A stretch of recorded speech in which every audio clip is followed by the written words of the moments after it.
When instructions are included with products we buy, do we read them or move them aside? Do we follow the instructions on product labels or do our own thing? I have to admit that I've sometimes thrown manuals away, thinking that I could figure it out without one page of help. And I've sometimes ignored the labels on bottles, assuming that I already fully knew what to do. But I've sometimes been wrong. So I've later wished that I'd kept, and actually read, the very valuable instructions. Can you relate? I assume that the answer is yes, at least occasionally, for the majority. Why are we each so insistent on rejecting offered assistance, hoping to figure things out? It's pride. We don't want to admit that we need any help with anything. Granted, some common products are easy to use.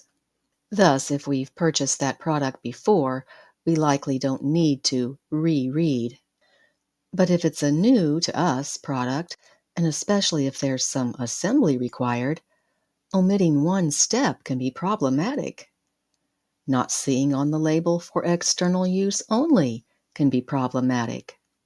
Ignoring the label dry clean only can be problematic. Has either of those happened to you? Both have happened to me. I've thus become a little more appreciative of instructions. It's actually an insult to the product manufacturer and to the writer of the instructions when we assume that we know everything written in them and can thus ignore or even discard them. In the 1990s, I was one of those instruction writers. I had to speak with a couple brilliant computer product developers in order to understand how to use the items myself before trying to instruct buyers how to use them.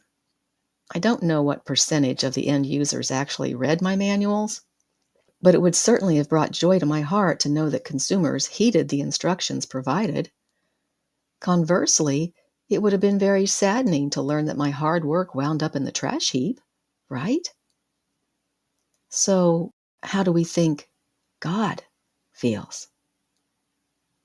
Since His Holy Spirit inspired humans to write the Bible, to lovingly instruct other humans throughout history, and to share the truth of salvation through Jesus, carefully chronicling His story, isn't it likely saddening to Him when the Bible, often fondly referred to as basic instructions before leaving Earth, is pridefully cast aside? With such a manual so readily available, how often do we try to figure things out without it? And why? Again, it's pride.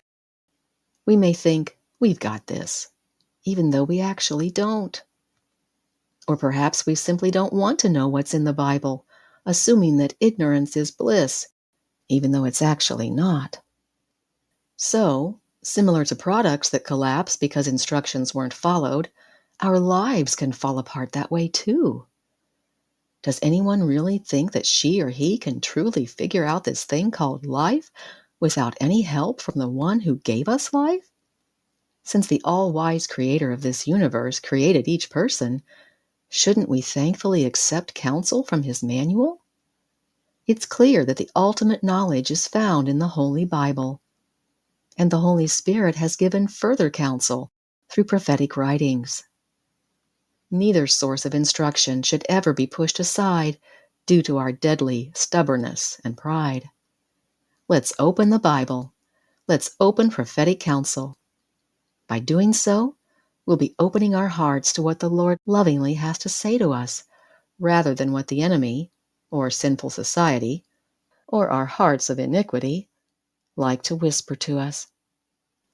Just like it's not a sign of weakness but of wisdom to carefully read a product manual, it's also wise to read life's manual. But we can't figure that out ourselves either, without major help from on high. Similar to the first task of technical writers, we need to speak with the ultimate brilliant designer in order to understand how to explain spiritual matters to others. We must humbly pray before we open His holy word, seeking wisdom from its heavenly author, the Holy Spirit. Reading the guidebook from heaven for how to live on this sin-sick earth will bring joy to our hearts, and more importantly, to God's heart.